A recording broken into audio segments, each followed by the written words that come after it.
Hail and hello, everyone. Welcome to the Random Heathen Ramblings podcast, a Midgard Musings production. Join me, Jesse, your host, as we discuss random heathen related topics and various other things in an attempt to find where, if any, heathen worldviews can be applied. You can support this podcast by clicking on the Linktree link in the description or show notes. You can also follow me on all of my social media platforms, including Facebook, Twitter, Instagram, YouTube, and become a patron on Patreon. Join me every Thursday morning at 9 a.m. Eastern, 8 a.m. Central on all major podcast streaming platforms, including Apple and Google Podcasts, Spotify, iHeartRadio, Pandora, and many, many more.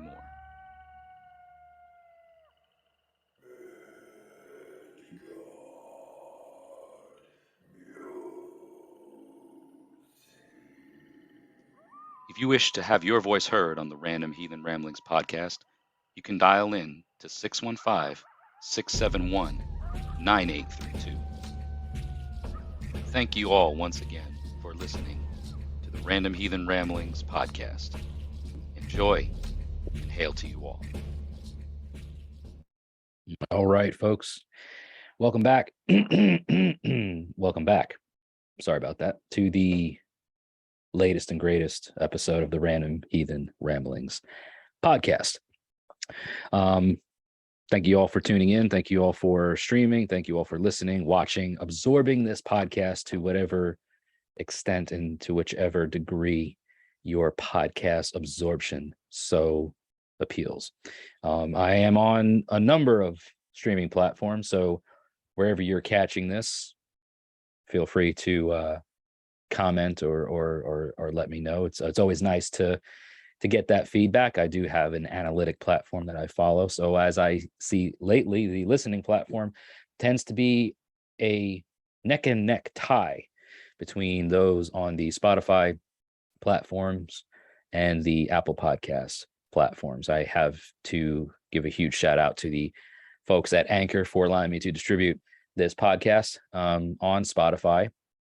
So that makes a lot of sense that the majority of my listeners are on Spotify. But to all of my YouTubers, to all of the Google Podcasts, and to Pandora, iHeartRadio, wherever else you absorb this podcast, thank you very much.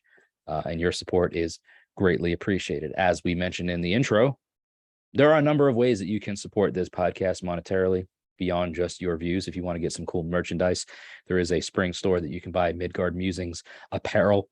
There's all kinds of neat accessories, things beyond just the hoodies, t-shirts, sweatpants, leggings, that sort of thing. There's child's apparel, there's infant and toddler apparel, as well as some other sundry items in my marketplace. So feel free to peruse the wares of my store and see what fits you. It's a great way to support the podcast. It's a great way to support the brand. It's a great way for you to show the world that you are a supporter of Midgard Musings and the Random Heathen Ramblings podcast. I don't have anything that is podcast related. It is all just the Midgard Musings brand and logo and that sort of thing. But I may be coming up with something in the near future, potentially, that is branded for the podcast. So more to come on that potentially. It's a thought that's been mulling around in my mind. But as of right now, Midgard Musings is the production. Midgard Musings is the brand, and the way that you can support the brand is by getting some merchandise. You can also become a patron on Patreon. You can become a member on the YouTube channel.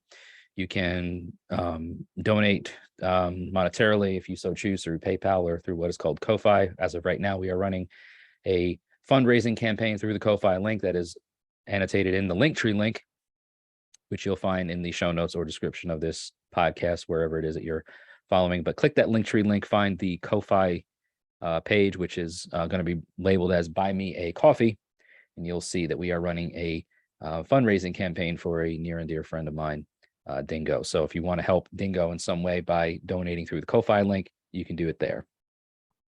Beyond that, how can you donate, or how can you support rather what we do here? Beyond that, just follow, like, share, subscribe. If whatever platform that you're on suggests that you follow me or like the page or subscribe or whatever. Facebook, Twitter, YouTube. There is an Instagram page, but for some reason I can't get the link to connect to my Facebook. So there's less material out there on the Instagram interwebs than there is on the Facebook, Twitter, and YouTube. But whichever way works best for you, just go ahead and follow, like, share, subscribe. Of course, commenting on these YouTube premiere videos does greatly help. And if you are enjoying what I do outside of the podcast, if you like the YouTube shorts, the Facebook reels, the little entertainment blips of things, share them around, tag me when you do. It's a great way to engage with the algorithm to let it know that there is content out there that other people in the world would like to see. And so we want to see more of his stuff and other stuff like his or theirs or hers or whatever. So appease the algorithm gods, engage with the content when and as you find it. Beyond that, there are some local events coming up here soon in the Middle Tennessee area, which if you are in the rough proximity of Murfreesboro, Nashville, and you feel like coming out, we have a Park Moot coming up here in just a week and a half or so. So on the weekend of I believe it's September 16th, September 17th, whatever that Saturday is coming up, not this next one, but the one coming up. We're going to be out there in Murfreesboro at the Barfield Crescent Park. It's going to be a potluck sort of Park Moot. So bring a food dish, bring a side dish, bring a snack, bring something. We're going to be meeting with a bunch of local pagans and heathens in our area. Would love to have you come out and hang out for a few hours. And in addition to that, there is also going to be a big public event in Springfield, Tennessee, hosted by the Raven Moon Hearth Kindred called Shadow Moot. We've talked about that on a number of podcasts previous, and all of that information is going to be linked and annotated over here, up there, down below in the description, show notes, wherever it is that you find such bits of information. Sorry for the raspiness in my voice. I've been dealing with upper respiratory funkiness, it seems, mostly in my nasal passages. It seems to be descending down into my respiratory regions, giving me a very raspy and crass tone to my voice. It's not COVID. Before you suggest it, before you say, hey, you better get it checked out, it's not that. But it's just,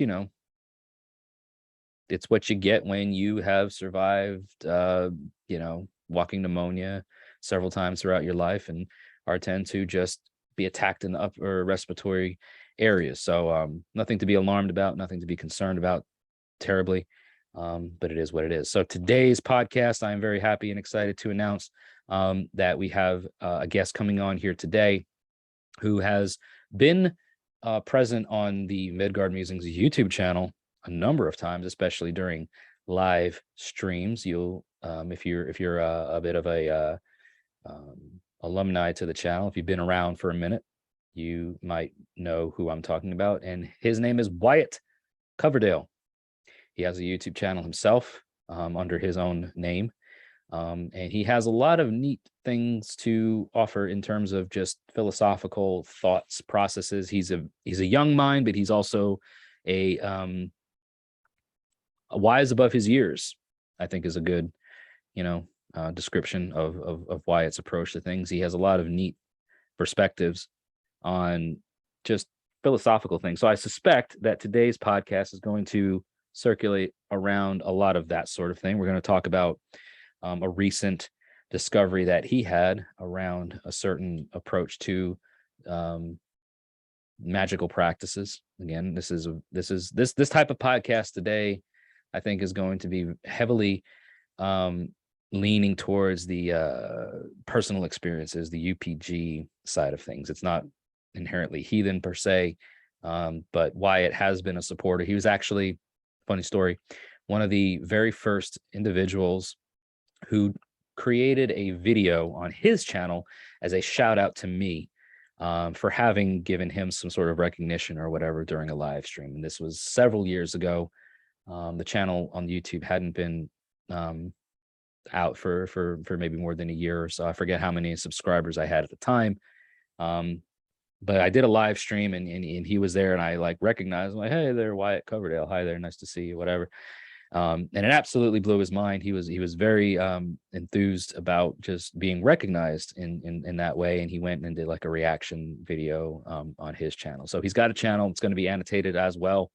Be sure to follow along on his respective journey. But so much of what Wyatt has, I guess, found in his young years seem to have stricken a chord with him with heathenry, right? Because there's been things that we've talked about and I've shared on the live streams and stuff over the years that has resonated with him, and he's shown a great interest in, and then may have perhaps shaped his approach on things. I'm not trying to take credit for the way he thinks now, because I feel like so much of what he does, so much of how he thinks and perceives the world, his worldview, has been largely due to his own work and his own research. However, I do know that he's given credit where credit is due, and he's mentioned me before as saying like, yeah, you seem like a very smart person, wise person. You have inspired me. I look at you as like some sort of mentor in a way, whatever.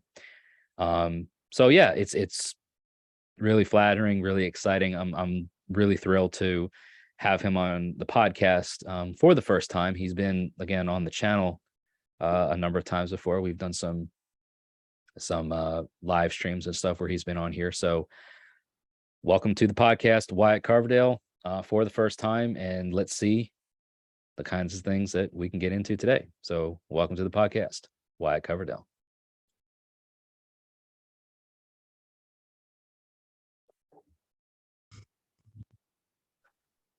All right, everybody. And like I said before, welcoming to the channel, actually welcoming to the podcast.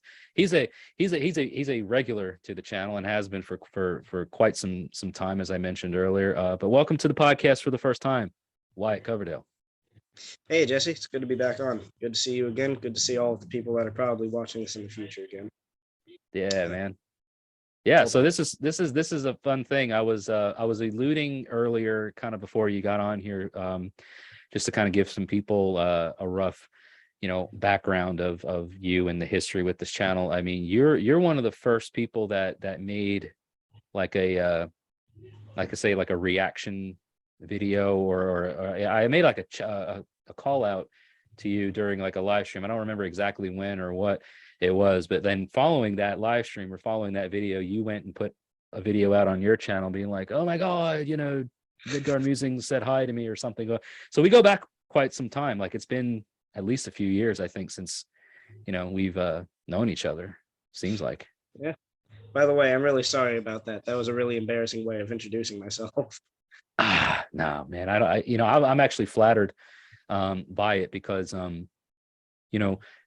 this type of thing, like being out here on like a video platform or any sort of content sharing platform, you never know the kind of nerves that you strike or the type of people that you inspire or influence. And even if it's just one person, right, if I've been able to make an impact or whatever on one person's life, then I feel like then what I'm doing is worth it. And you were one of the first people that made that kind of impact on me. So I'm like, I'm going to keep doing this thing, And of course it's evolved and it's grown a lot since then. And I think we all have. I think we've all grown and evolved a lot, because at that time when you were following or catching my content, and then you put out yours, your views on things, or your approach to things, or your understanding, or what you were learning was very specific and very focused. And I would venture to say that now your views on the world and what you kind of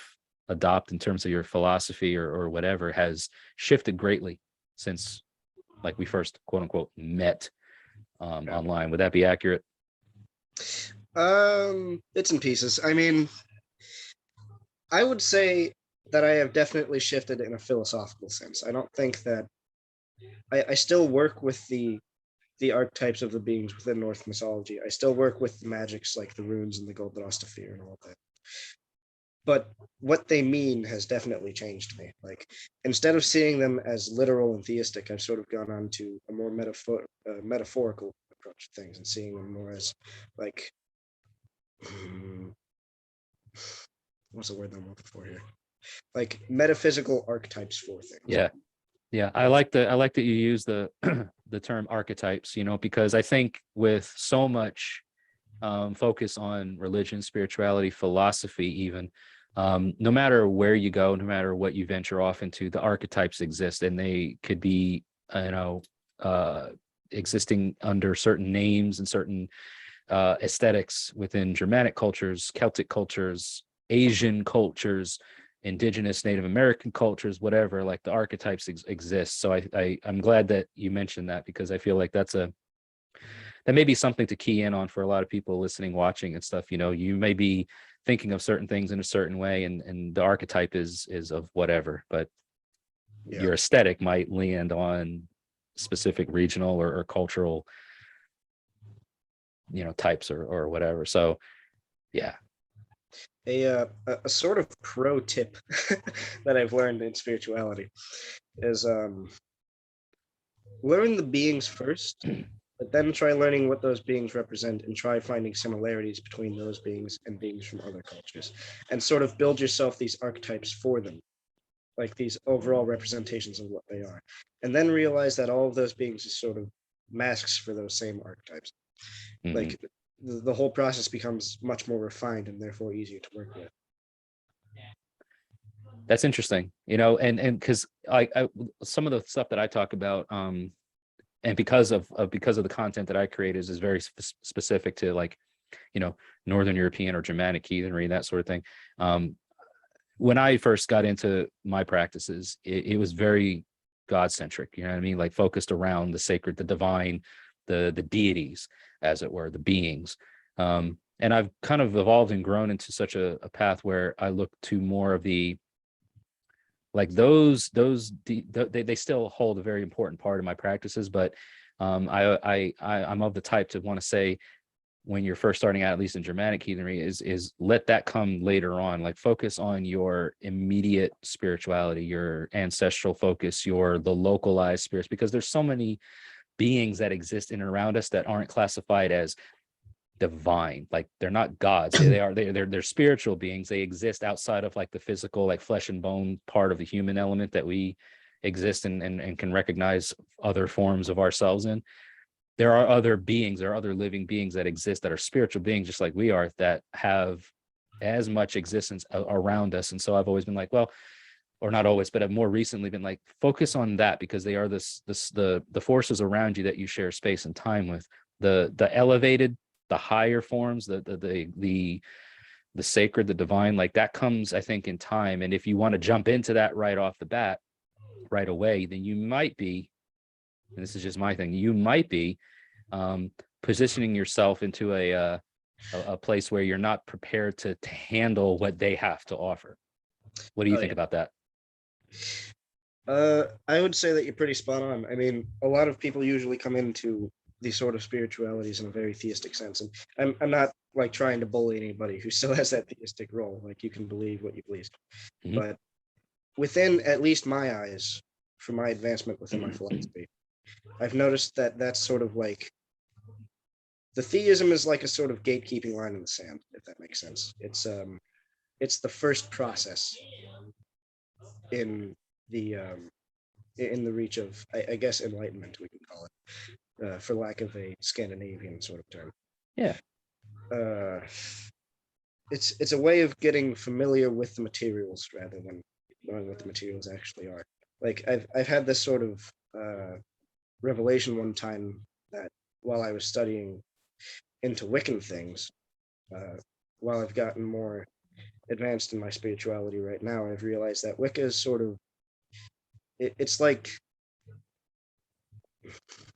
I don't know how to say this without being offensive, really, but it's sort of a beginner level sort of thing. It focuses on the dual nature of things. It lets you see patterns within nature. It lets you construct all of these things, figure out how magic works, figure out yourself in the process.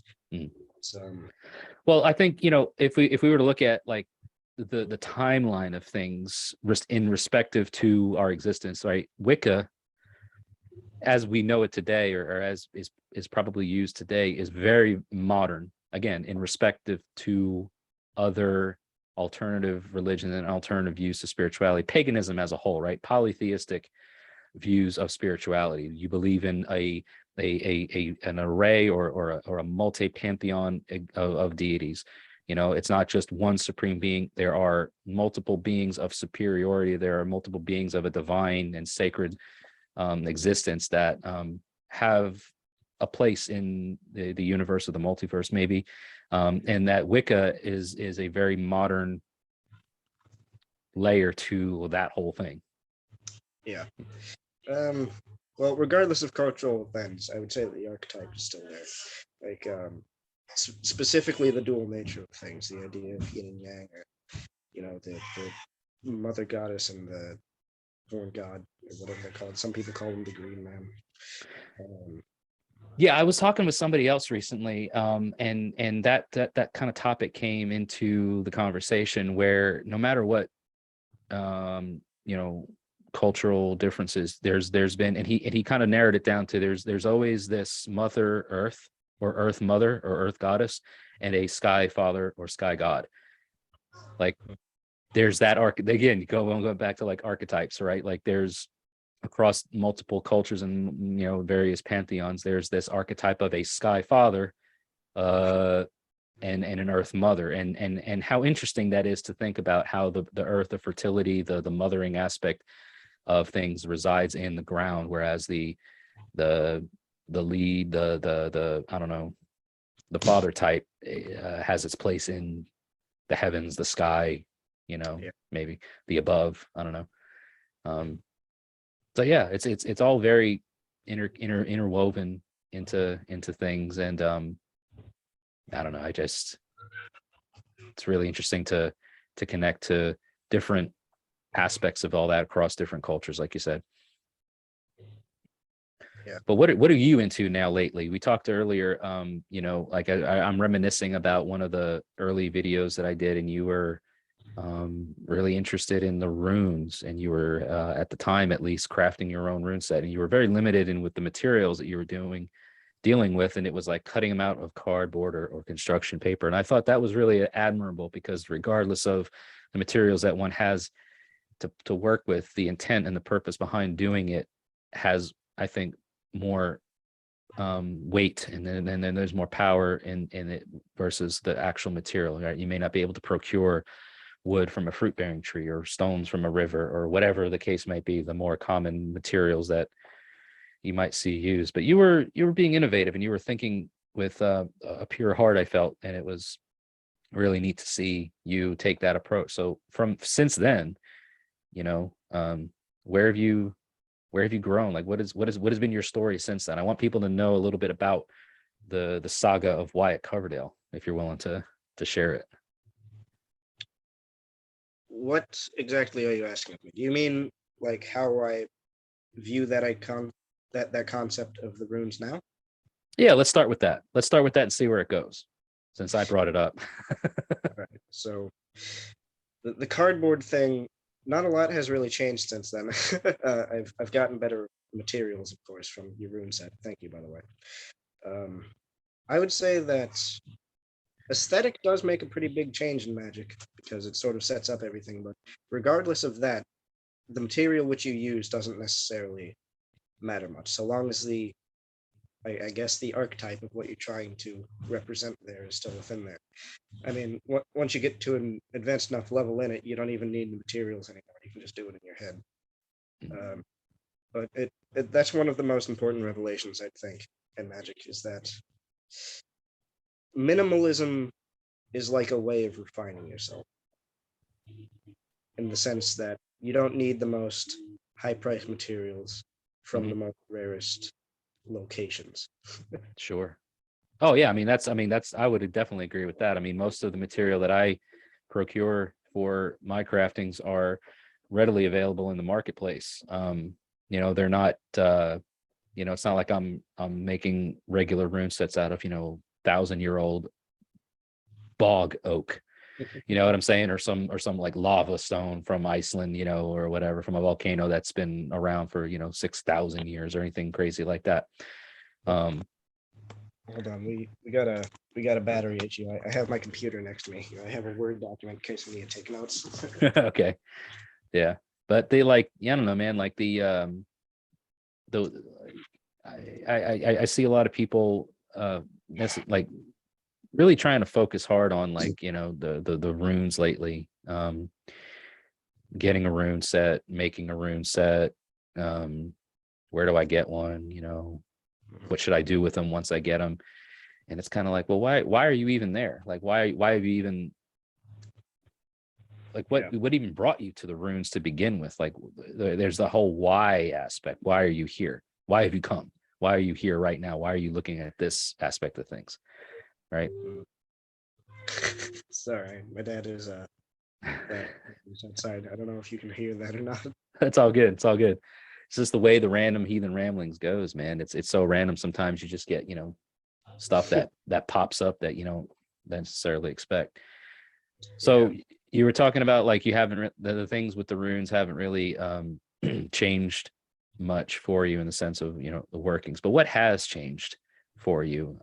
Because you and I've talked separately. You've been on some live streams, chimed in on some stuff, and we conversate back and forth in our own methods with your views on magic and some of those elements. And you've got, I think, a really almost fresh, I wouldn't say almost, I would definitely say it's a fresh view on things. We're talking about like deities and things that maybe people don't know about or have ever heard about because you've seemingly have raised or summoned them yourself. You want to talk about any of that?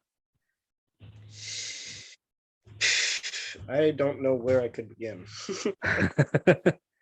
Well, my overall like view of the world has changed in a very philosophical sense. At that time when I was doing like the cardboard thing with the runes, I was still sort of in this theistic mindset. I was the universe works because there's something mystical about it, and magicians are able to control that or whatever. But then I had kind of evolved, and my philosophy is now based on only two assumptions, which is that everything is infinite in every way, and awareness is a property of everything that can never go away. Okay. So what this means is, within magic, at least, it doesn't necessarily do anything, but instead of seeing it as a sort of cause and effect thing, it's more like a prediction within an aware state that eventually comes true. That eventually comes true regardless of what elements get inserted in the mix. Yeah, sort of. It's more like a form of divination than it is causation. It's just at the time you don't realize that it's divination because you're caught up in the ritual mindset. Huh. It's like a sort of completely unaware connection with, I guess you could call it the Akashic record. I mean, because assuming everything is infinite, I mean everything, by the way, that would include thoughts, memories, feelings, senses, emotions. And so if those are infinite somehow, then that would imply the existence of an Akashic record in which those things are stored. So I believe that magic is a connection to those sort of things to predict what may happen afterwards. And that's also how spirits work, assuming that personalities are just sort of collections of data. Perhaps we're just tuning into those parts of the Akashic record in which those archetypes are stored. Yeah, so when you say like that everything is infinite meaning there's no beginning to it and there's no end to it. They didn't have a beginning and it didn't have an ending. Is that what you're referring to as being infinite? No conceivable end within time nor space. Completely formal. No conceivable end. So so one's thoughts, one's perceptions, one's ideas that get put into existence in the moment is infinite, are infinite.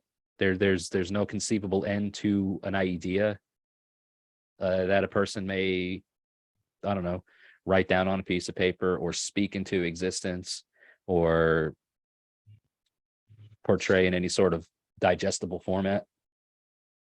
Think of it like this. Let's say you have a thought about something interesting, and then you immediately forget about that thought. Mm-hmm. Now, you forgot that thought was there, but the data that was collected within that little photon of whatever that thought was still has that data stored in it. It's just somewhere it's been lost within your mind. it's outside of your senses, but it still exists within So the. it's outside of your conscious self, right? Yes. It's outside of the conscious existence. And I think a lot of us experience that on a very regular basis, maybe day to day, but especially during like dream states. Like, I don't know how you have, but I mean, like, I've woken up from dreams. I'm like, I need to remember this. And then almost literally within the seconds that it takes for you to awaken from that dream state into a conscious awareness of you being outside of that dream, the recollections, the memories of what took place in that dream state seem to just drift away into nothingness. Like you're losing it before you can even grab a hold of it. If we were saying it in a physical sort of scientific sense, if you were to forget something, that data doesn't just go away, it just gets transmuted into something else. And if we were thinking metaphysically, we could say that all of that data within the conceivable universe would sort of be like this field of information. And that would be what I would define as the Akashic record. The collection of all data within the conceivable universe. What record now? Is it, you say conscious? Akashic record. Akashic. Okay. Just making sure that we got that, because it was broken up a little. Akashic record. Yeah. Talk a little bit about your understanding of that, because I don't know a lot of people, myself included, that have a clear understanding of what we're referring to when we talk about this Akashic record. Okay. Well, the Akashic record, it's this thought in, I think, Hinduism that somehow got mixed in with New Age beliefs. That there's this sort of record within the universe where all thoughts and memories and senses and feelings and emotions, all perceived things within the universe, are stored somewhere. Mm-hmm. That storage is the Akashic record. Okay. And you can tap into these sort of things and basically make magic happen. Memorize anything, have anything happen, etc. Okay. Makes sense now. It's like the collective consciousness. Like an archive. Yeah. More or less. Yeah. So in some ways, like there are things like that, at least over the years, and this may have to do with just the relative time and space existence that we have. There's the deja vu concept, right? Like I've done this, I've experienced this, I've heard this, I've seen this somewhere, some other time before. I just can't really put my finger on it where, but it feels so familiar. That's like, this is like a memory taking place in that exact moment. Would you say that that's drawing or withdrawing maybe from that Akashic record of data as being something that needs to be manifested in that moment that happened at another point in time that maybe wasn't needed at that point in time, but just got, like you say, stored in this kind of archive database, as it were? What are your thoughts on that? Okay. First of all, when I say database, I'm being completely metaphorical. Like, I don't mean an actual storage of data, just yeah. I get it. Secondly, I haven't actually thought about that yet. Oh, wait a minute. Are you saying that I'm bringing in things into Wyatt's mind that he hasn't thought of yet? But I would assume that, okay, imagine you're casting a ritual to, let's say, get money or something.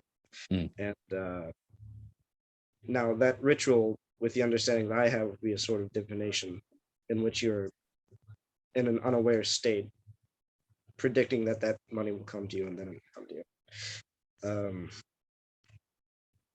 Oh crap, where was I going with this? Right. So that prediction, I would say that deja vu is sort of like that, but in a completely unintentional sense. Like, you weren't trying to set up the ritual, it just happened for some reason. Yeah. Well, you know what I mean by that, right? Like deja vu, right? You understand, like, yeah. I've been places before that I've had experiences before that felt so familiar to me that it was like I was here. I've been to this place, I've heard this sound, I've smelled this smell, I've experienced some sort of, like, one of the five senses or more at the same time, that made me think that I personally had been here. And some might say that it's a, kind of like a subconscious or a past, whether it's ancestral or whatever, reliving of that moment from something or somebody else that you're connected with somehow through the cosmos, right? Like, you have an ancestral tie, or there was an experience or a moment that you're in that, you're at point A right now, and you were never at point A before, but somebody else that was connected to you was at point A, and somehow there's like this ethereal connection or this subconscious connection of where time and space just kind of melds into one, and you're like, I'm here even though I wasn't here. I know about it even though I wasn't there at that moment. And sorry, go ahead. So what you're saying is deja vu is most commonly believed to be the sort of ancestral connection, like some past life or something has been here before, and so you see it as that. And like, yeah, I mean, I don't know if it, I don't have enough knowledge behind the concept of deja vu to know that if it's 100% connected or related to ancestral experiences. All I know is like, if I'm just going to use this, like if I drove to Buffalo, New York, or if I drove to Erie, Pennsylvania, or if I drove to Hollywood, California, right? And I'd never been there a day in my life, of my conscious life, in my nearly 40 years of physical existence. If I'd never been to any one of those places before, but I reached a certain point, and then all of a sudden I was hit with this, like, I know where I'm at. I know if I turn down this road, I'm going to reach that venue, or I'm going to reach that store. I know something about this place that I can't place. Like, why do I know this? It's because of a experience that is somehow tied to me, that's almost like a memory reliving in its moment. So whether it's ancestral or whether it's, I can't validate that per se. I'm just saying, like, it sounds a bit like the record, and I'm losing the word that you, the Akashic record.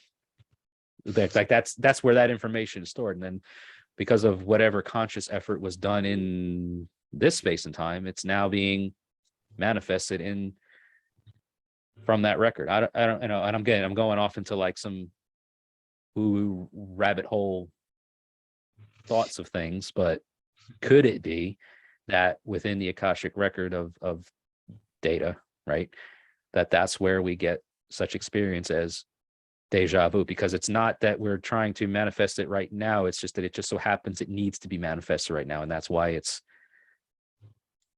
reaching us.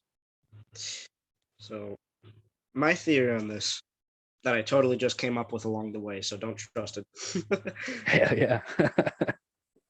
Is that, you know, that sort of state in which like you're semi-awake and you're semi-asleep, like you just got woken up from a really good sleep. Yeah, I call it the twilight stage. And you're like sort of still halfway dreaming, if that makes sense. Like you slip into Yeah. Well, what if when deja vu happens, you know, when you're in that sort of aware state, nothing really makes sense. It's just sensory input and then your output to it. Mm-hmm. Like, let's say you hear a voice calling to you within the real world or something, but in your head, since you're in that state, you just believe it to be your thoughts bouncing around. What if that's sort of what deja vu is? Like something in your brain must misfire or something. Oh. And you're in this area, and you have a sudden memory of it, but then that memory goes away, and then when you wake up from that, you're like, holy crap, I've been here before. Like you sort of, you observe it, you flash out of it, you forget about it, then you wake up from that, you re-observe it, and sort of recall that memory of it. Yeah, it's like it's a sensory overload or sensory reaction to the conditions in and around you. Could be something, could be nothing, but once again, totally made up, but that seems like the most plausible answer to me. Yeah. But yeah, no, and the reason why I kind of brought it up, right, is because when you were talking about like the ritual, you know, putting things out, or you know, you use the analogy of getting more money, right? Like, I'll tell you right now, for like the last, well, pretty much for my whole life, like almost daily, I've been conducting money getting rituals. It's called a job, right? It's called going out there and working for a wage, or it's called, you know, doing something to procure monetary gain, right? Now I get what you're trying to say in terms of like putting something out that you don't necessarily have physical control over, and using, you know, your metaphysical understanding of the world, or your worldviews on things, to try and speak into existence, or to try to put out into existence the procurement of said money, right? But I always like use, like when you said that example, I'm like, well, man, that's called just getting a job. Like that's a daily ritual, you know. And again, it's not putting anything what you're saying down. It's just almost like putting things into perspective for people that are like, oh, how do I get more money? Well,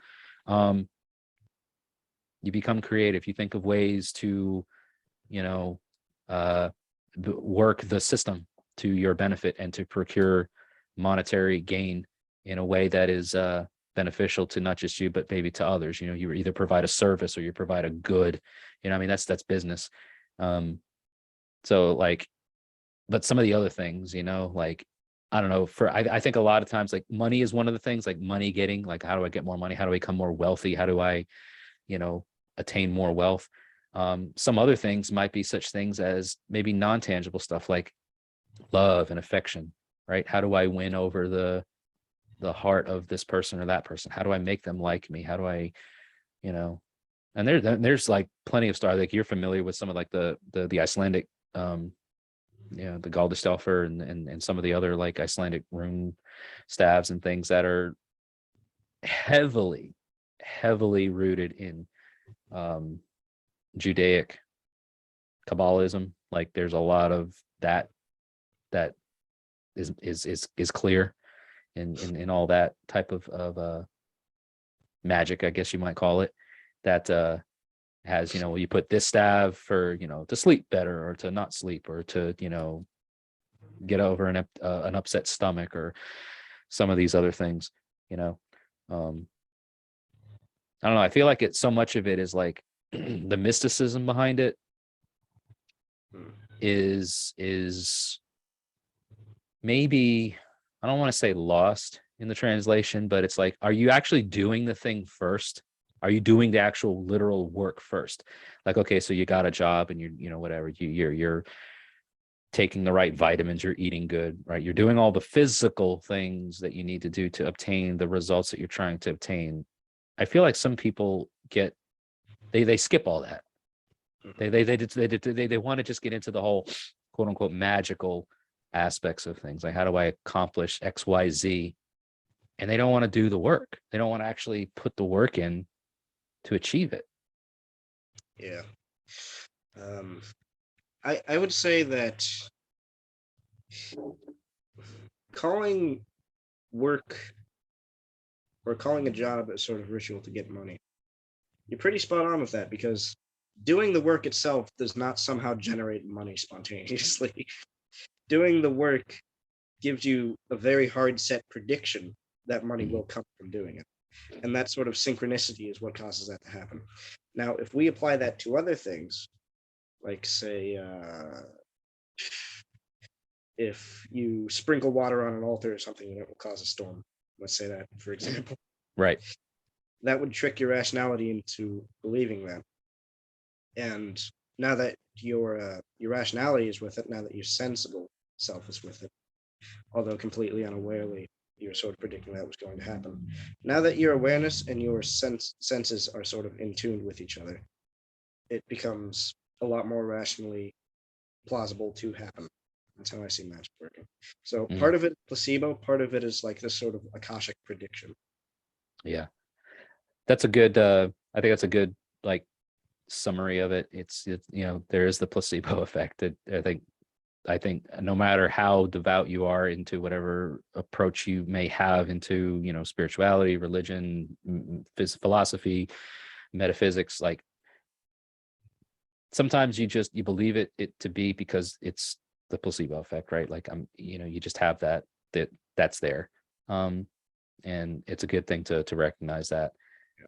Some other things I think to do with magic, it doesn't always make it, like magic doesn't inherently mean something of you know, non-tangible and metaphysic nature. I feel I was talking to a guy, a matter of fact, I think it was the last podcast, you know, he was talking about how he crafts, he carves wood, god posts, right?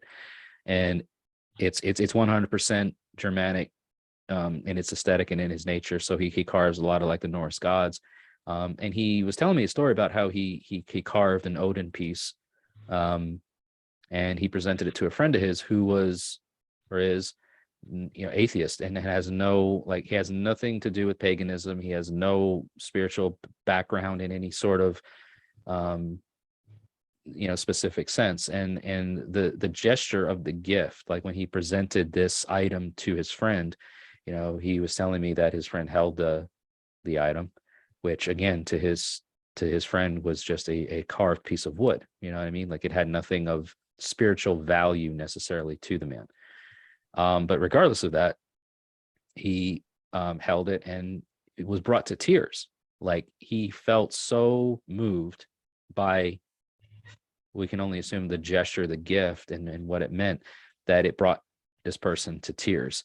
And I was talking to him about it, and I said, for somebody that doesn't have any sort of like connection to the Norse gods or the Germanic gods, and to for in all sense of the word, had no, this piece had no meaning to them.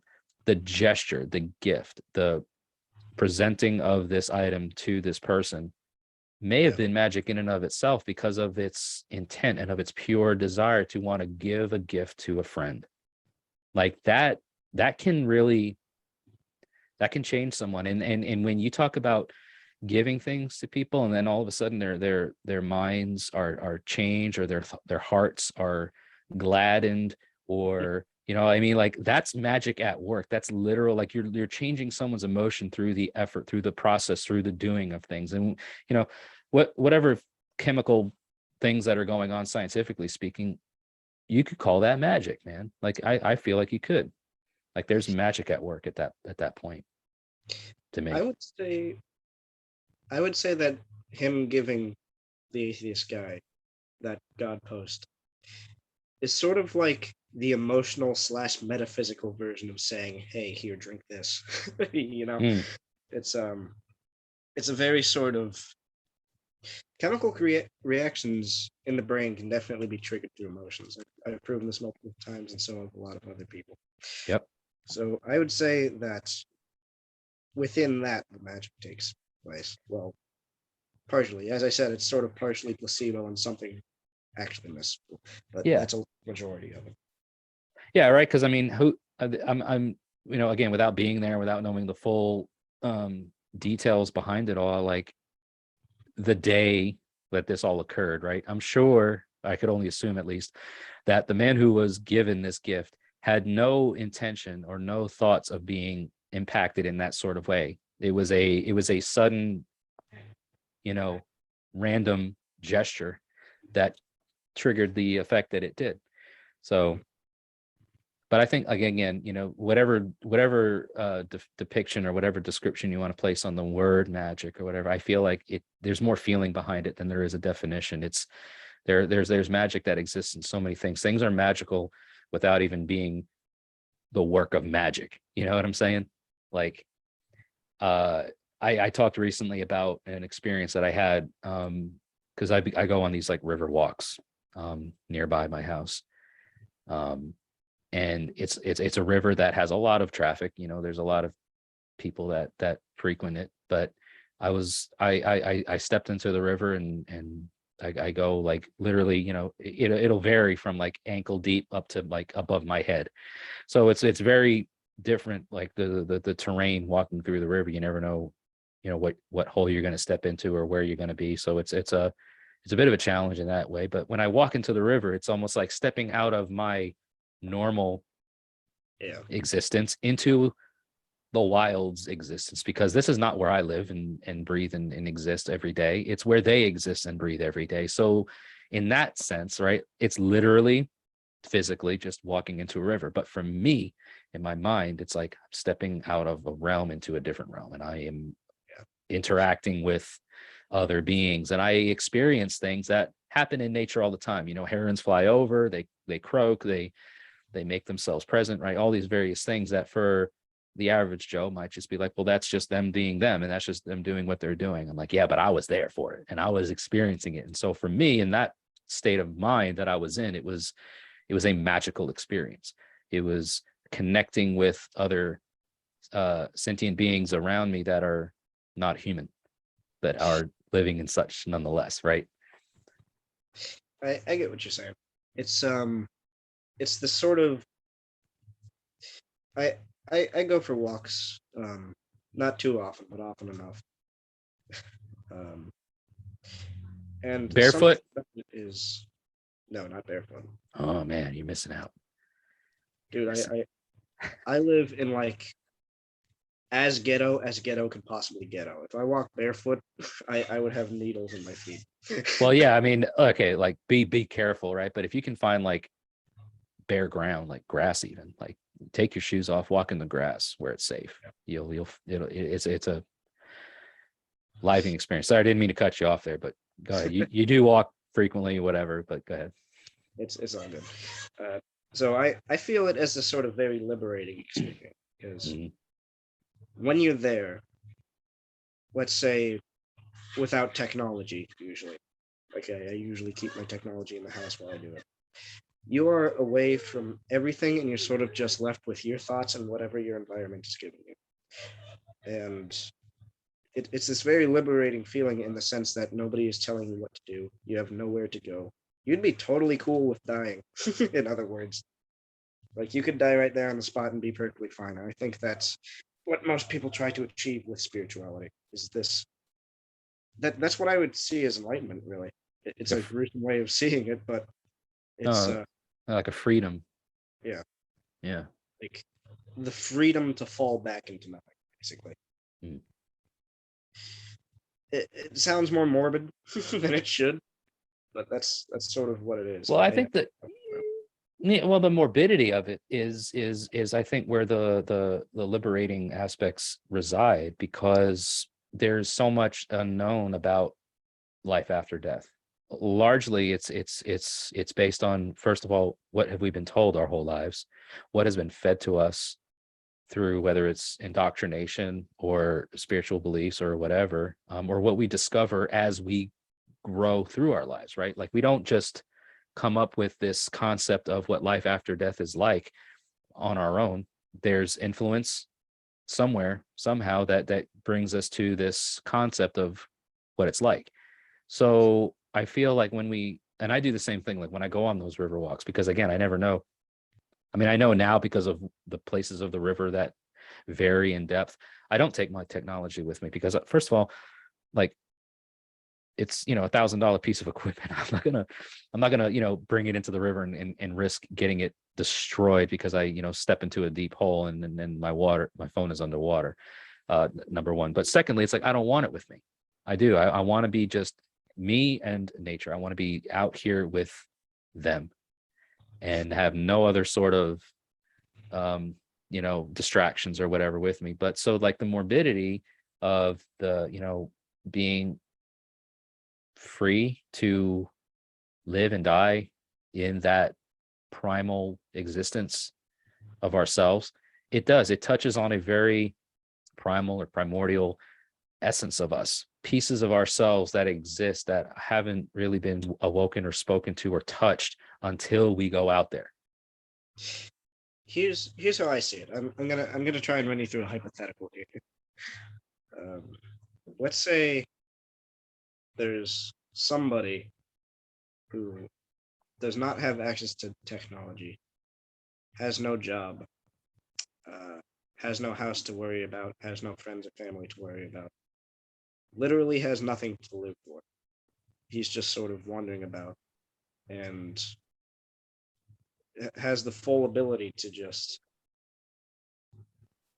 I guess, die right in the street where he stands because he wouldn't have a concern about it. He wouldn't, that there would be nothing waiting for him to keep him alive, and so he could just.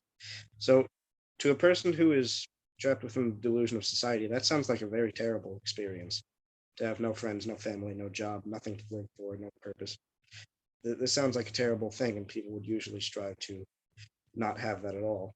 But to people who are sort of like you and me, I would assume, that's sort of our goal, really, is to. I mean, we're still obviously going to have families and friends. It's inevitable. and we want to keep them around anyway. Like they're good attachments to have, but to separate yourself from all of these things, it's like getting rid of the chains that bind you, if that makes sense. I mean, I'll speak for myself, right? There's a fine line between what you're talking about, the two, the dichotomy or the dynamics of between the two things, right? There's a desire to be a part of something and a desire to not be a part of things and to just exist in this way where I don't have nothing else to worry about. I'm just existing and I'm just vibing with the things that vibe around me, right? At least from my at least from your what? At least from my perspective. But I'll put it in a metaphor. The ability to leave a room at any time, whenever you want, with no consequence whatsoever, is like the greatest feeling in the world. It's the most liberating thing that there could possibly be. Sure. You know, and I mean, there's been plenty of times, and here's the really neat thing that people may not realize just by listening or watching right now, is that the time of existence on this earth between myself and Wyatt is pretty vast.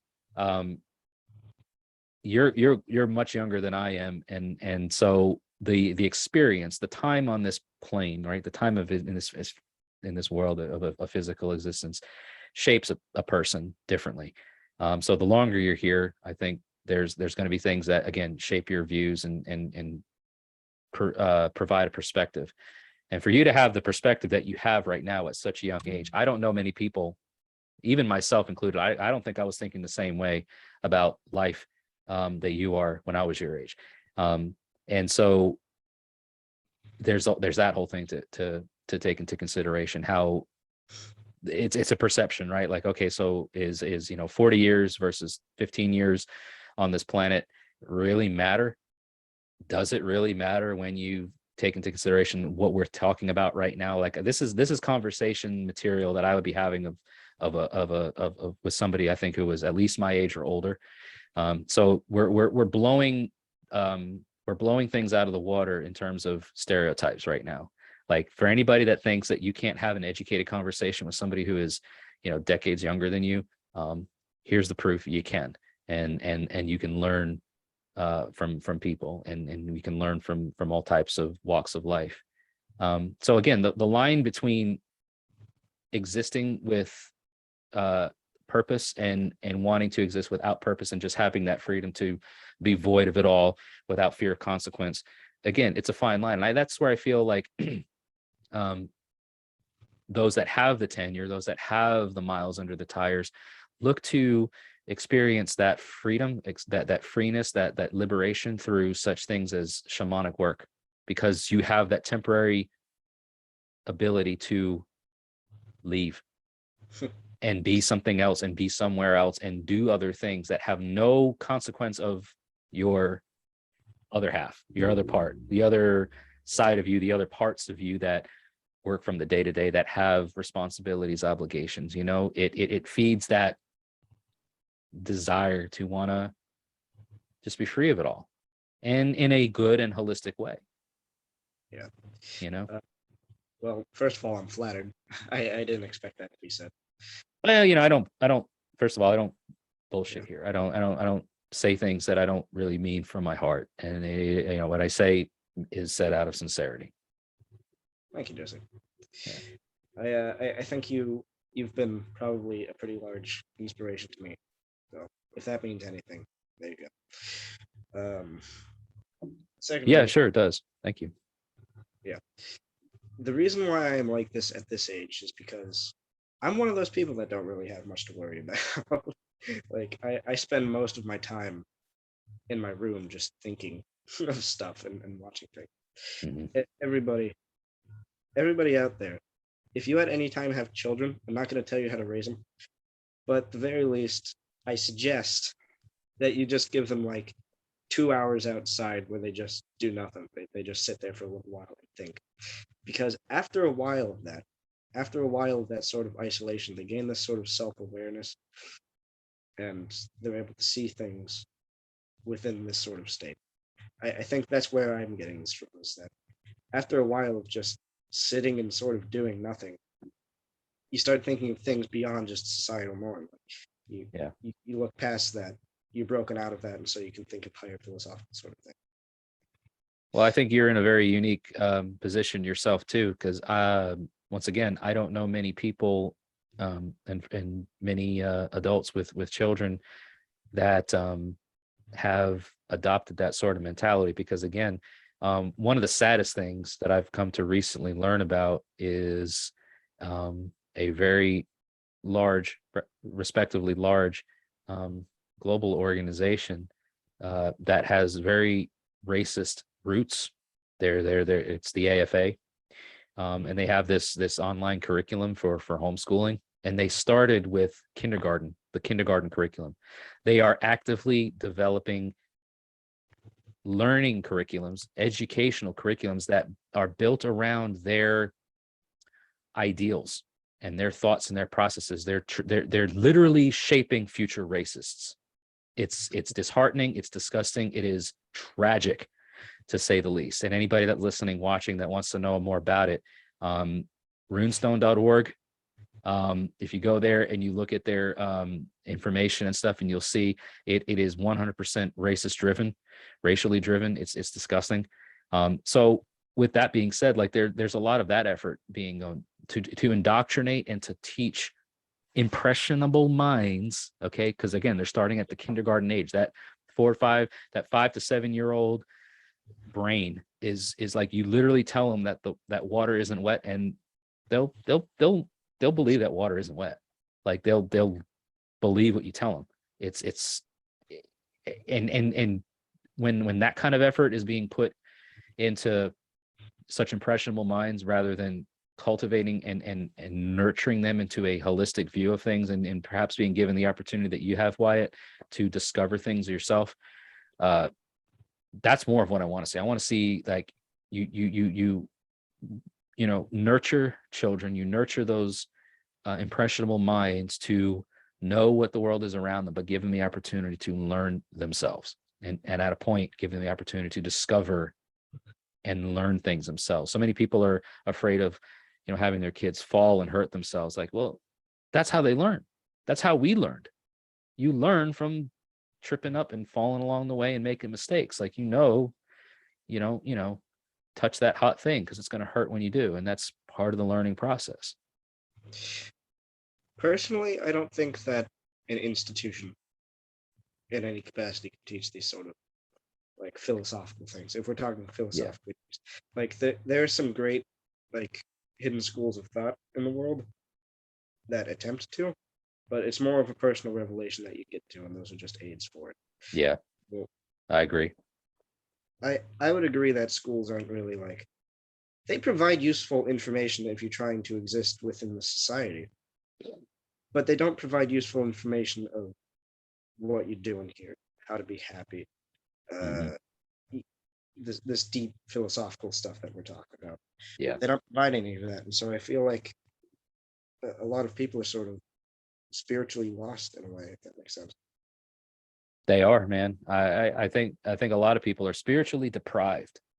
I think lost is a surface level description of it, but they're deprived, man. They're lacking. But here is where that gets really bad.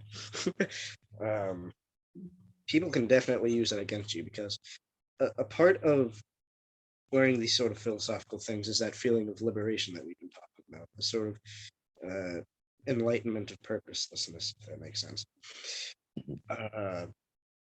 Without that, people are really easy to BS. People are really easy to like control and manipulate and do whatever you want to with them. Yeah. Oh yeah. Because otherwise they wouldn't really have a concept of what exactly freedom is. They would just assume that freedom is rights, but that doesn't make sense. I mean, your dog has rights. Are they free? Obviously not. So yeah, I mean, again, it goes back to the whole the whole thing of what we are taught from a very young age. We think the way we think. I say we as a very loose term. Society thinks the way that they think, largely because of what they were told to think. the way they were told to think it, the way they were told to believe it. My families for the longest time, I mean, I went away from all of that, and they are still, believing what they believe, thinking what they think because of what somebody else told them to think and believe. And you and see, I mean, that isn't necessarily a bad thing in of itself. The thing that makes it bad is that they're using it practically and intentionally to keep people dulled down. That's where my concern comes in. Institutions on their own are not bad things. They teach people. It's wonderful. What they do with it is yeah, awful. I think that's an important aspect. The inherent value behind such institutions, as you say, there's no inherent evil to it, or it's not inherently bad. Yeah. And I'm glad that you brought that up, because I don't want people to think that, we're over here just be like, everybody just be themselves and think the way they want to think, and the hell with schools and the hell with higher education and all that. Like, no, I'm glad that you brought that up, because I could definitely see where some might be persuaded or think and that this is where we're going with this, and to be, that it's misconstrued. Absolutely not. Glad you brought that up. Yeah. I think that, at least from my point of view, from what I've examined, one of the main issues with it is that they take things far too literal. Mm-hmm. Like, Yeah. you learn all of these little factoids about things, but you So never it must learn be true. Yeah. Yeah. The application of it, the practicality of it, There is also that, and so it must be true. Like, you just told that, and then you have to believe that. But outside of that, it's like, let's say you're taking a biology class or something. You get all of this amazing knowledge about the body, how it heals itself, how to heal it with medicine, those sort of things.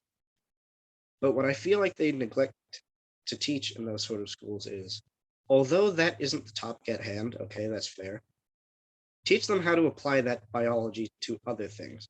See how they can, like, draw lines between things, make connections between, like, let's say, I think the Greeks were the first people to do this, like the bile in the stomach. That would sort of represent a breaking down of things. And try observing that in the natural world and see what that sort of awakens in you, what that makes you realize. Once again, that isn't the topic at hand, so it's fair that they don't teach it, but I feel like they should, because I think that's important. That's like a necessary part of critical thinking, is to draw lines between things that don't necessarily correlate. Yes. And I mentioned to you offline one time about my law speaker, Patrick, and how you guys nearly need to meet each other and talk. I would love it. We could get on a podcast together with the three of us. His schedule is so odd that it would have to be like on a weird night or something that we do this, but I would love to work on making this happen if you're willing, because he has developed a system over the last 20 years that he refers to as agromancy. So it's very like agriculturally focused. It's an agriculturally focused system that has like different stations, different tables, different mandalic work that comes out of their roots. It's very fascinating. It's very in depth. Like, there's absolutely no. He has a class coming up in October at the upcoming Shadow Moot here in Tennessee, that he's going to be like revealing it to the public, as it were, which, again, he's been working on this for 20 years and nobody's seen it except him, me, and like a couple other people. And he's going to be like revealing it to the public in about a month and a half. I think you would absolutely be blown away, and you would probably eat it all up with what he has to show. And if that could ever happen, work out a discussion or whatever with all of us. And so I think you would really see it, because, again, it connects the dots where the dots aren't so visibly, the lines aren't so visibly drawn. You know what I'm saying? So it's the future, man. I really think that so much of what people are looking for in terms of spirituality, divination, philosophy, things like it all ties into what he's developed over the last couple of decades. It's blown my mind. I'll just put it that way.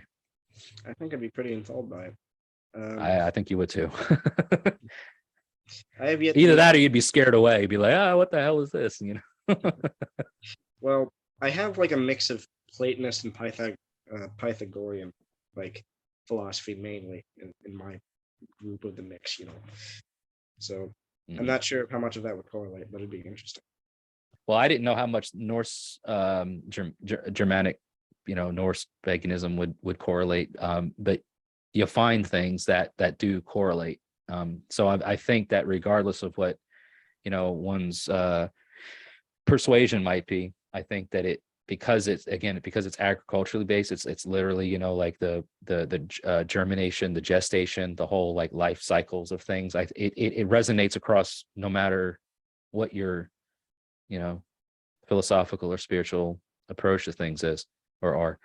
So you'll given the chance to see it and be privy to it, I think you'll find some interesting points to take home with you. Do you want me to just really quickly summarize my philosophy? I have this thing written down here. I think I would love it if you did, if you think you can. Yeah, I feel like I've sort of just been all over the place with this. So there are only two assumptions that my philosophy is based on. I want to go on as few assumptions as possible and level it down to the most refined state that I can, because most likely that would be the truest model that I can make. So it's only based on two assumptions, which is that everything is infinite in every way. And by everything, I mean everything. And awareness is a property of everything that can never go away. In other terms, everything in the universe has this sort of awareness within it. And keep in mind that awareness is different from sensation. Awareness is the natural ability to know that you exist. Sensation is what sort of allows that to manifest in a way with sensations and cognitive thoughts that sort of bring light to the idea that you exist. Like, think of it like this. A piece of matter, like just a floating rock in space, exists. And it doesn't necessarily know that it exists, but it has this, what's the word for it? When you're like dreaming, but you don't necessarily have a dream, you're just aware that you're there. Mm-hmm. Yeah. Well, that's what that is in. And something which is biological, like us, has the ability to make sensations and sort of say, oh crap, I exist. Yeah, I'm here. Yeah. So this thing knows it exists, but this thing is able to put into cognitive thought that it exists. And that's the difference between. Okay, so everything is infinite in every way, and awareness is a property of everything that can never go away. There are a lot of assumptions that can be made off these things. Okay, so everything is infinite in every way. If everything is infinite in every way, then everything must be infinite in form, meaning that everything is happening all at once in one infinite space and time. So this pen, what we perceive as a pen, is more like a field that our perception is compressing into a pen, if that makes sense. Like everything within the universe, all these archetypes, all these thoughts, all these materials, all these sort of energies, everything, they're all sort of fields that are all happening within the same space, in the same time. And our perception within them sort of limits those down into this experience. So if everything is infinite in every way, then everything is also infinite in ability, meaning that everything is doing and being all things in every way. So, in other words, if this pen is an infinite field that doesn't necessarily contain space or time, then that also means that it's currently doing everything. Like this pen is managing everything, and everything is managing that pen. And that sort of relates, relates between things. So if everything is doing and being everything in every way, then everything is also infinite in probability, meaning that all things are inevitable. Think of it like this. If you have an infinite amount of materials in the universe and an infinite amount of space which those materials can travel, you can, say, draw a line between one material and another material. And no matter how far away, if the space is indefinite, If the space is infinite, then there is always an infinite likeliness that it will hit another piece of matter. Mhm. So it's always inevitable that that will happen, even if the space between the two are infinite. It's a weird thing to think about. So if all things are inevitable within the sort of, I guess, block time universe, then one of the things that is inevitable is everything being us right now with this experience of this universe. That's sort of my view on it. So Yeah, it's all relative, you know. Yeah. It's all relative to our perceptions of the space and time and existence that we share, you know. like all times are happening at the same time. All Yeah. spaces exist within the same space, and everything within those spaces in the same area. And it's sort of all this one substance that is doing and being everything. Yeah. And if it's doing and being everything, then it's also being us, which is separating all of those times from times and spaces from spaces and creating this experience we have. Have you heard about the concept of and I know we're getting close to time, I'm going to wrap this up, but as a thing to think about, have you heard about the concept that light is not the fastest thing that moves? Of course. That space moves faster than time? Mhm. I just discovered this whole ideal or concept very recently, and I was like, hold on, what? And then like the whole like breakdown of it. Matter of fact, I'm going to try to see if I can pull it up real quick, because I may or may not be able to. Yeah, I will be able to. Give me just a minute, because this is like one of those things. All right. I see it as yeah. Right. Hold on. Let me just bring it up real quick, because I'm gonna I was quite literally blown away by this. So for everybody that's like listening and watching, talking about like, whoa, what are you talking about? I'm going to show you what I'm talking about. Let's see. Is it? Yeah, it's this. So check this out. In school, nothing can travel faster than light. You may remember that from school. Right. We lied. They lied. Well, no, you have to parse it more carefully, like a lawyer. Nothing can travel through space faster than light, but space can do whatever the hell it wants. So locally, as I told you, the radio host is at rest. They're not moving, and the other end of the galaxy, at the other end of the visible universe, and we're at rest. But the space between us is expanding, so that galaxy, like a surfer, is being carried away from us faster than light. Relative to the water, the surfer isn't moving, right? But relative to the shore, the surfer is, right? Right. Okay, so this galaxy is not moving relative to its local surroundings, but it's moving away from us faster than light. And so that galaxy, the light from that galaxy, is traveling through space at the speed of light. But if the space in between us and the galaxy is moving faster than light, then the poor light can never make it to us. We call that a horizon. The poor light. Wow. You know, we taught you. The poor light. Joe Rogan. Yeah. I mean, I granted it was on a Joe Rogan podcast, but the facts of it is like, yep. I mean, so who the hell cares where it landed or what platform it landed on? But like, I was just like, oh my God, what do you mean there's something that moves faster than light?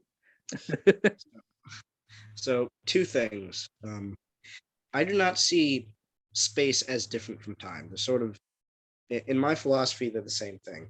Because let's say something is traveling across a room, like a ball at like a mile per hour or something, and it just hits the wall. From your perspective, that ball takes longer because you're closer to it. But somebody who's away from the room and sort of observing it from the outside would see that it happens much quicker because they're observing it from farther away. It's all about relativity. Mm-hmm. So, of course, time can move quicker than the speed of light. Time is the thing which allows light to move in the first place. I know, but like when it was broken down in that whole thing, it's like, wow, never thought of it that way, and you just, there goes my mind, wild stuff. Yeah.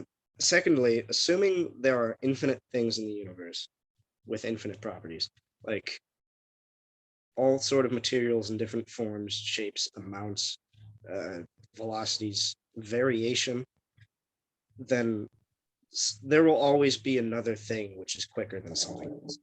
Like, there is no limit to what can exist in this universe. Let's put it like this. Imagine imagine fire that can be molded as if it were a solid structure. Somewhere in the universe, just because of probability that is happening. Like, just because something like that is inevitable to exist, that Well, exists. I mean, the elements already exist to have. I mean, fire. That's. I mean, you combine certain elements. You've got, magma. You've got lava. I mean, like literal things that make up fire to combine with other elements make up solid matter, right? What I'm saying is, if infinite things are inevitable, then there will always be another thing to the periodic table that we can add. There will always be another element somewhere. Yeah, And it doesn't end. And here's another weird thing to think about. When does it end? It doesn't. In that same respect, quarks cannot be the thing that build up matter. There are infinite things that build up a single atom. They just sort of fold in on each other, because if there's infinite probability, there's always a probability that there's something that's smaller than that. Mm. With this being said, just going along the metaphor of the speed of light that we're talking about, there will always be a sort of energy, or maybe even a substance, that can travel quicker than the speed of light. And there will always be something that will travel faster than that substance, and so on forever. It's all this sort of one weird, like, fractal-esque thing. There will always be something higher, something lower. Well, on next week's podcast, we're gonna have Neil deGrasse Tyson talk to Wyatt Coverdale about all of this shit. No, I can't wait to. You imagine? That's fun stuff, man. This is phenomenal, and I for the sake of just time and everything, I think we're gonna probably put a cap on this one, and let everybody who's listened and watched up to this point just kind of digest this all and think about it. But definitely random, a little bit heathen, but most definitely a random ramblings of all kinds of stuff from Wyatt Coverdale and things. So Wyatt, you have a YouTube channel. I'll let people know that, hey, if you guys want to just kind of get into Wyatt's brain a little bit, subscribe to his channel, see whatever he does on whatever cadence that he does it. There's more like this out over there on his channel, I'm sure. Am I right? Yeah, a majority of it. Actually, I posted a live stream that's all about what we're talking about right now. All right. Yeah, so cool, man. If you guys are subscribing to his channel, make sure your notifications are turned on, because I know he does do occasional live streams. And if you want to get in on the debate or the chat or the conversation of it all and share your thoughts on it, that's where you can do it. So be sure to check the description or show notes of this podcast for Wyatt's channel. But yeah, before I go, Wyatt, don't go anywhere, because I'm gonna have you stick around with me just for a couple minutes. But for everybody else that's here, anything else that you want to let the people know before I wrap this up? Yes, actually, there is something. So following that analogy of, if there is a piece of matter, it is always inevitable that if you draw a line between that and another piece of matter, it will always connect to another piece of matter, and that happens infinitely, even if the distance between them is infinite. Well, now let's apply that to awareness. Let's say if you die in this universe, or if you die within this carnation of yourself, there will always be a chance that, actually, there won't even be a chance. It's literally an inevitability, assuming it's all infinite. Let's say that your life is a piece of matter, and when that ends, a line is drawn, and eventually it will hit another line. In other words, infinite reincarnation is sort of inevitable, assuming everything is infinite. So within my philosophy, reincarnation is sort of the only answer to what could happen after death. I just want to leave you with that. So have fun, like, taking that together in your existential brains. We continue to exist in some form or fashion. Yes. I can get behind that. Oh no, what I'm saying is you will quite literally come back. Like, also that But assuming Which part of you will come back, though? That's the question. You as you, or you as something else? somewhere in the universe, assuming all of this is inevitable, both within space and time, there are infinite versions of us across all of space and across all Oh, time, okay. having this Well, experience. now we're starting to, and I'm going to wrap this up now because if not, we're going to just get into some wild things. Now it sounds like I'm in a Rick and Morty episode. Listen here, Morty. You're going to get into there's infinite versions of yourself, Morty. Wow, you do a really know? good impression. Oh, geez, Rick. Well, there you go. The future incantation or the future incarnation of the Random Heathen Ramblings podcast is going to be me as Rick and Wyatt as Morty, and it's going to be the Rick and Morty Ramblings podcast. So there you go. I have No. Patrick and Jerry. There you go. All right, man. Don't go anywhere. For everybody else listening, watching, be sure to check out Wyatt's channel. It's going to be annotated and in the show notes and down in the description of this video. Really appreciate you being here tonight, Wyatt, and talking about all this fun stuff. And I hope all of you listening and watching have had a great time as well. Be sure to share your thoughts in the comment section, or write in or call into the podcast. As you know, we have all those details at the intro.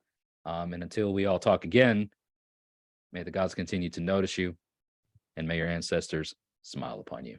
Thank you so much. Yep. All right, bye. If you don't subscribe, I'm gonna curse all of you. Cheers. Oh, he said it. He had to have that last word in. All right, well, you heard the man. Subscribe or else. Cheers.